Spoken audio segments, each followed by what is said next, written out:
It is our pleasure to welcome our next three guests from the St. Kitts Farmers Cooperative Society, which is celebrating its 20th anniversary today. Welcome Public Relations Officer Humble Lewis, President Solomon Morton, and Secretary Jabame to GMSKN. And happy anniversary. Thank you. Thank you. All right. Happy anniversary to us, St. Kitts Farmers Coop. Awesome. All right, so let's talk about this. When, well, obviously it was established some time ago. What do you know about the origins of the establishment of the corp that you can share with us? Okay, the St. Kitts Farmers Coop was started around 2001, 2002, but it was actually registered in 2003 on January 24th. We had a period of what we call the training and getting organized before we became a registered entity. So that is when we actually started. The first president was one Craig Tuckett. He's still a member, but he's now occupying other areas. And so we have had a succession of presidents over the past 20 years, each playing their part, pulling the weight to make it that we can reach 20 years. Not very often you see a voluntary organization lasting for 20 years. So for us, it's a milestone. I thought you had something to say. Come on. you. No, well, actually, we support the COP. We hear the COP in the interview. He's the president, so he have the more foundational aspect as to when it was started, even though I'm aware. But, you know, sometimes you have to give respect and let the elders do what they have to do. So these are questions to be answered. So without fear respect, we just let him take the floor until... Did you just call him old in a smart way? I'm just... We didn't always start to respect the elders. I'm just kidding. Okay, so Humble, you mentioned the elder having the knowledge. Yes. How long have you been part of this cooperative? Well, I mean, I've recently joined, probably over the last 2 years or so. I've joined the COP recently, but I'm quite enthusiastic about it. You know, stuff that it does for us coming together. It's like unity. It's like one man is not island. So if you join the COP, you know, you have different incentives to help you and help everyone else. As a matter of fact, if we could get essential marketing like Simako, and we see how that could go instead of farmers, they're trying to produce the stuff and this side trying to sell and produce at the same time. So that is what a COP is for. Eventually, that is our top goal, to help farmers in our COP to get the stuff out of the ground. But if we could go further, and, you know, the government could play a part in essential Simaka, whatever the case may be, such as our compatriot Lionel Stephen, who is in the Sandy Point spot, currently trying to get a senator or something going like that. And my older head, you know, see how it is going. So that's how game with. I love your enthusiasm, Humble. And Jabame, how long have you been part of the group? Well, you could call Humble and I twins, because we started just around the same time. Okay. Yes, just about 2 years ago. Okay. Sorry, just about 2 years ago, we started being full-fledged members of the cooperative. Okay. And there was a need for young blood, fresh blood, as well as not just in the COP itself, but on the executive members. Okay. So Humble and I are probably two of the youngest cooperative members and the executive members in the COP. Point, so. Yes? All right, that's impressive and that's very good.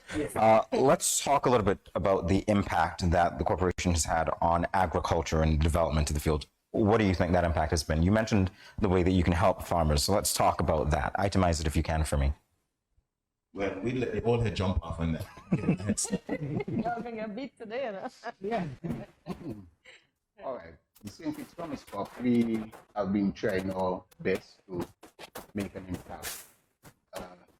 Impact that cannot be denied on the agriculture sector in St. Kitts. For example, we,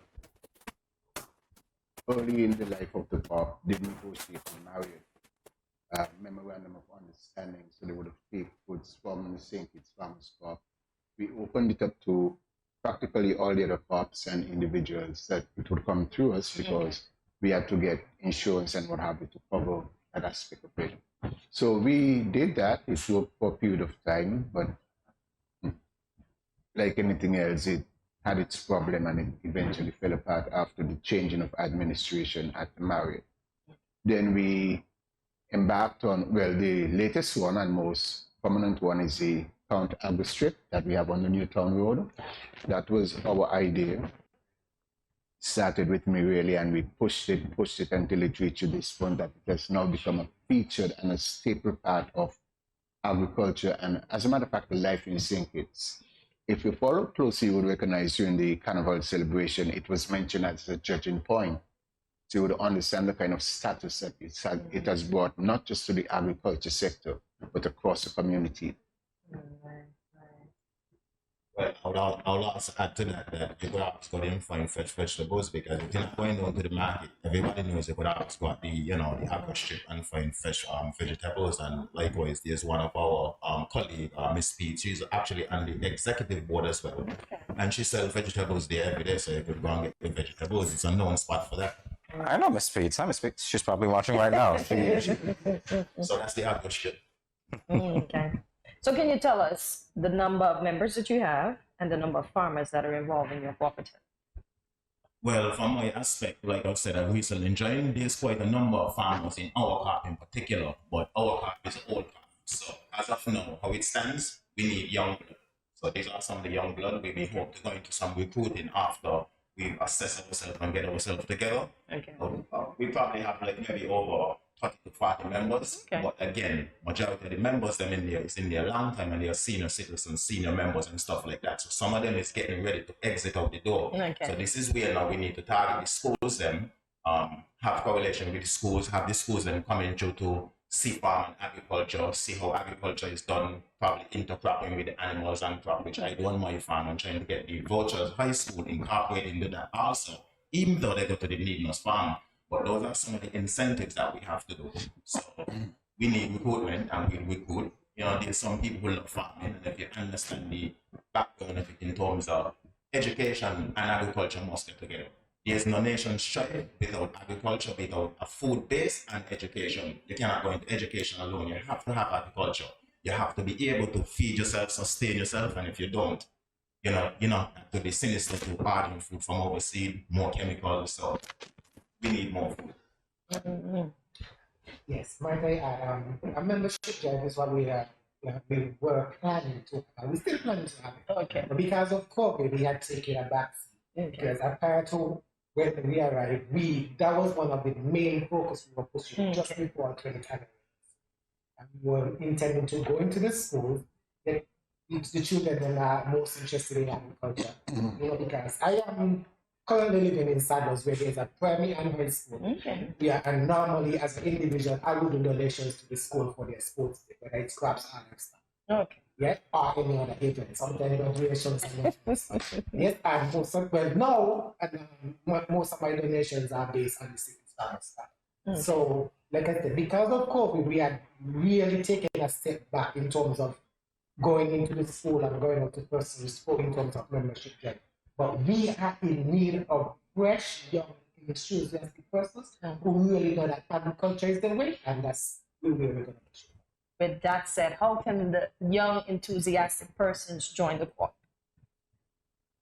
Well, we have farms available. Okay. From at the president, the PR will have farms. Okay. And I think there are also farms at the cooperative, the Department of Cooperative, which is housed in the agriculture, the Department of Agriculture at Blackheath. Okay. And those are the cheaper main places we can get the farms from, and then we could go from there. So let me just add, if you want to sign up, you just pretty much sign up the farm, pay $5 for the farm, and then you could probably pay 100, 200, whichever the case may be, for your dividend, I should say, for your shares, because you have to have shares. After you establish your shares now, then we could take it a bit further as well. Okay, he's a legit member. You could have a vote on the AGM. You could decide to join the cooperative if need be when election times come up, and you just take it from there, put your input, whatever it is, to help the co-op and help everyone in general. I have to say, listening to you, and I don't know if it's the same experience for you, but listening to the younger farmers here talk about, the energy that they need to get younger people involved. You guys are doing a really good job. You sound so enthusiastic. Yes, indeed. I can only imagine when you go to the schools and when you actually begin that recruitment drive, on large scale, it would be effective. Well, that's the whole idea. You have to have enthusiasm, and you have to love what you do. I love farming personally. So there's some individual out there who they could entice them. Maybe they get enticed because of what they see.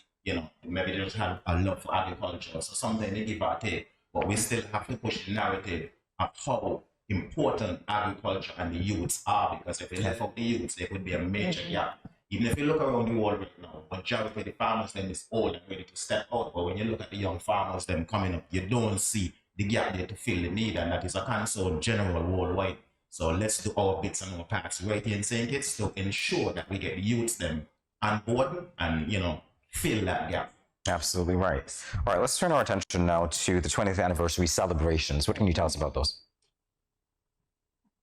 What's that? 20th anniversary celebrations. Well, basically, we celebrating the car. We had a number of events show the monthly event.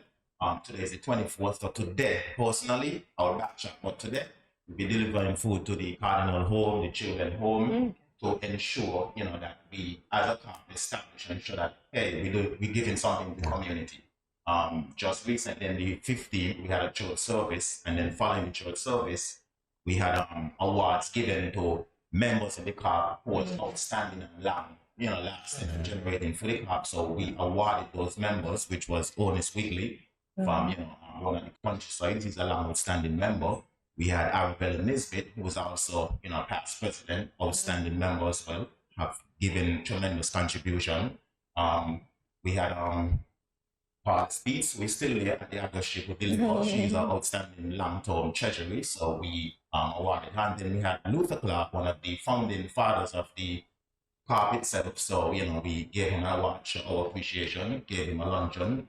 And, you know, he was a fine turnout, even though I wasn't a part of it because I came on with the flow, so I have to step back and we generate and we cooperate. Okay. So those are some of the activities. Before that, prior to that, we had interviews on the radio trying to go out to the public and let them see it was on Freedom, it was on Win FM, trying to, you know, let everyone be aware of what's happening in the monthly, you know. Yeah. And Michael, can I add? no problem.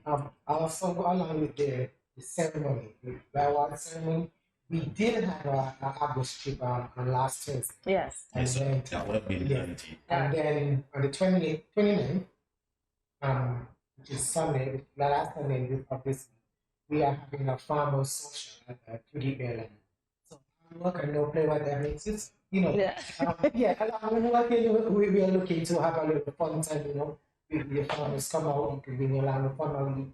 If you're just in the area and you want to pass and show up, that would be lovely. It's mostly for the members of the cards. For the farmers, we in the club will have a social and join up together, perhaps bring out the kids, them and just socialize, probably discuss, you know, events where you got to knock around a little domino table, share some licks, you know, and what have you. So, welcome to coming to the church, you know. Mr. Solomon, how do you feel looking on at the enthusiasm of these young men that are going to carry on the work of the co-op?